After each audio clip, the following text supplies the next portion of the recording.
Historically, revolutions either fail because they don't have the level of popular support that they need, or they succeed disastrously. Right. So Russia, China. I mean, there have been a handful of revolutions which have been really positive. The English Revolution, the American Revolution.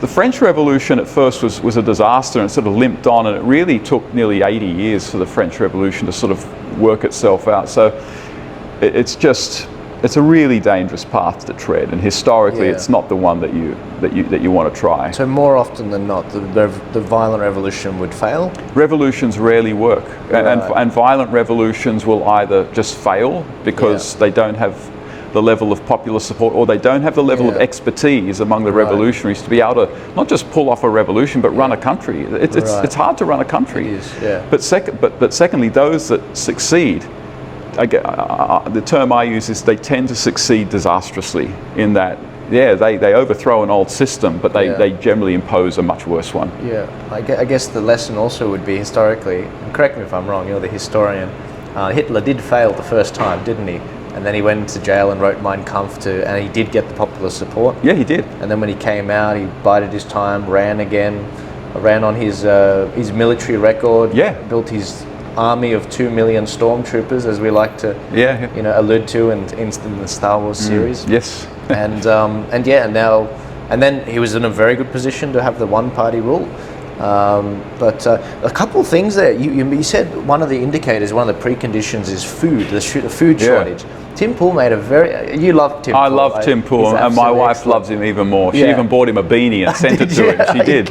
We were shopping around for hours and hours, going all over Sydney to find the right beanie for him. You're kidding me? I want his beanie. I don't know where he gets it from, but I want him to make them and send them out. I would wear it in winter. But he made some great points about violent revolutions, he said the food was one of them. Yeah. I think he used the example of Libya. I think it was Libya. Okay. And he gave the story about there being certain preconditions, one being food. He said that 38% of a household's costs had to go to food before it was sort of a violent revolution was in a good spot. Very specific. Yeah. Someone, I can't remember who did the analysis. Yeah, political scientists literally will do all this analysis. They do it, It's amazing. And I'm like, okay, look, we could actually end up in a situation where things are like that. The way inflation's going in America, we're seeing shortages happen there. You know, a cafe like this over there might be like, no, we don't serve chicken anymore. We just don't have, the truckers, or, what are they calling it? The Great Resignation, which is all of these people resigning. Yes. And, I think that's why there's the big push for immigration to sort of fill the gap. No doubt. Fill the gap in teachers, nurses, surgeons. No, there's no doubt. So that was the first thing I thought, because what happened in Libya, and I might get this completely wrong. It might have been another country. But whichever country it was, those conditions were there, including the food. 38% of household costs were going towards food, just feeding a family. And then there was just an incident in front of the palace there. There was this guy that everyone knew in the community, old man, just trying to sell his fruit. And then was that Libya? Is it Yemen? It might have been Yemen. This is the beginning of the Spring Rebellion, or this is back in, was this the Arab Spring. He's talking about the Arab Spring. Was it?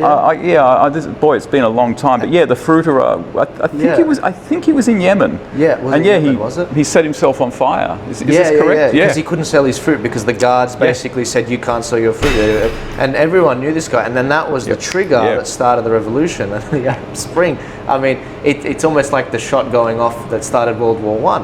Shot that went around the world. That's exactly right. But the preconditions were there. Okay, that's interesting. That's it.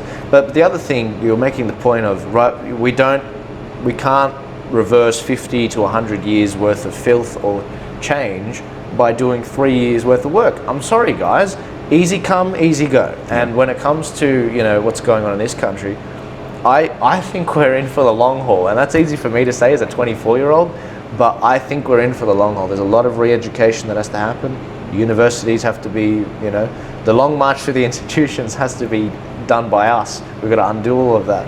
But how do we do that, Stephen? Yeah. How do we go about doing that? I mean, that is the hardest question to answer, but I actually do think it's important. I think your point that this is going to take a long time, we're in for the long haul, I actually think that is absolutely key, because a lot of people, when they ask, how do we do this, what they really mean is, how can we, in maybe 1 year or 2 years or 3 years, just fix everything? And you can't. It's like you said, that problems tend to arise very slowly over time. And it was the great sort of Florentine political thinker Machiavelli who said, this is a paraphrase of Machiavelli, but and it's one of my favorite quotes of all time, but it's basically what he said was, by the time you notice that there exists a very, very complicated problem in society, by the time you notice it, it's too late to fix it. Wow. Like, it's taken too long to emerge, and it emerges and emerges, you don't see it coming, but by the time you see it, it's too late. Right. And that doesn't necessarily mean that it's too late to fix it forever. It just means that right now it's become so difficult that you can address it, but it's going to take a lot of time. And the other thing is, I don't believe in solutions. That is, in any society that we're living in, where there are always going to be problems in our democracy, there are always going to be problems in our economy, there are always going to be problems in our families, and you're never going to solve everything, because we're living in a fallen world. We're living in a world tainted by sin. And what that often means is one solution will lead to problems elsewhere, but it doesn't mean that you can't make certain things better. And so the question, I guess this is me rephrasing the question, how do we fix things, or what do we do? How can we make things better over time? Well, again, I think a lot of the things that you've been doing are incredibly important. I think actually drawing people's attention to the fact that there are alternative parties than the two major parties, and also to try to address a legendary complacency amongst Australians about Australia. I mean, I've said this before, that in 1964, Donald Horne wrote a very famous book called The Lucky Country, and we all, and that book, the title sort of has come into our vernacular. Oh, we're the lucky country, and we brag about that. But actually, Donald Horne was criticising Australia. He wasn't saying that. He was basically saying that one of the reasons Australia is so successful is because we're lucky. But it's not that necessarily that Australians particularly care about the health of their institutions. And I definitely think that certainly since the 1990s, Australia has had incredible prosperity. We've had incredible economic growth. We sailed through the GFC back in, was it 2008? We've done so well. And I think, quite frankly, we've become very inward-looking. We've become very complacent. We just think that everything will be okay. We've just been digging coal out and selling it to China to maintain our lifestyle. And I think we're at the point now where, in actual fact, we have to start taking an interest in what our politicians are doing and the laws that they're passing, but also taking an interest in what's become of the Australian character. And I'm just not convinced that enough Australians care about what government is doing, that they care about their own liberties. I know that a lot do, but I really see us as a country of very, very complacent citizens who have allowed governments to lock them in their houses for the best part of, in some instances, 2 whole years, pull their kids out of school, so literally denying their children educations, with barely a whimper of protest. So certainly just Australians becoming aware of how apathetic we've become. I think one of the good things is that we have this thing called social media, where we can actually bypass the mainstream media and get the messages out there. And I think that the freedom marches all around Australia are a really hopeful sign that, in actual fact, we can mobilise numbers. One other thing I'll say, and this actually breaks my heart to say this, because I wrote a biography. I co-wrote an intellectual biography of the great founder of the Liberal Party, Robert Menzies, a man that I really admire. But it may be the case, frankly, that major parties, and maybe particularly the Liberal Party, and this will get me in trouble with people I know, but it's the way it is, that Liberal Party since 1996 has only been out of power, I think, for about 6 years. They're used to getting elected, like federally.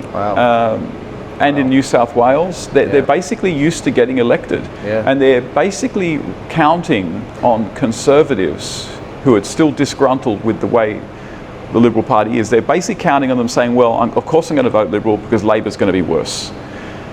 And I think it's probably time for a lot of historic Liberal voters to actually just say, no, in fact, I'm not going to vote. I'm not going to reward the Liberal Party with a vote when they've basically not spoken out about mandates. They've been very weak on issues like religious freedom of late. When they, basically capitulated to these comprehensive lockdowns, and I think, I'm historically a fan of the Liberal Party. I've voted for them many times. Yeah, me too. And I want to see them reformed. But sometimes the best way to reform a party is not to reward them for doing the right thing. Yeah, and let it collapse, right? Well, if not let it collapse, let them experience a term or two in the wilderness. So just the party hacks will realise there's not much power or prestige to be had. We're in opposition. They'll leave.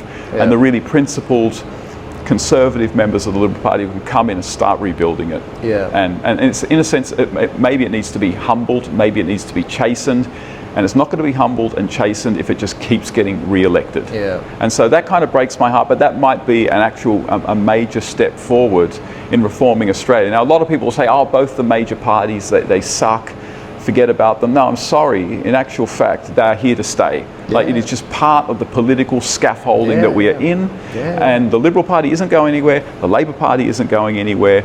And so to me, there is an imperative to reform these parties. But that means that part of that may actually be for the next elections actually voting for minor parties. And those who are not going to give their votes to any major parties.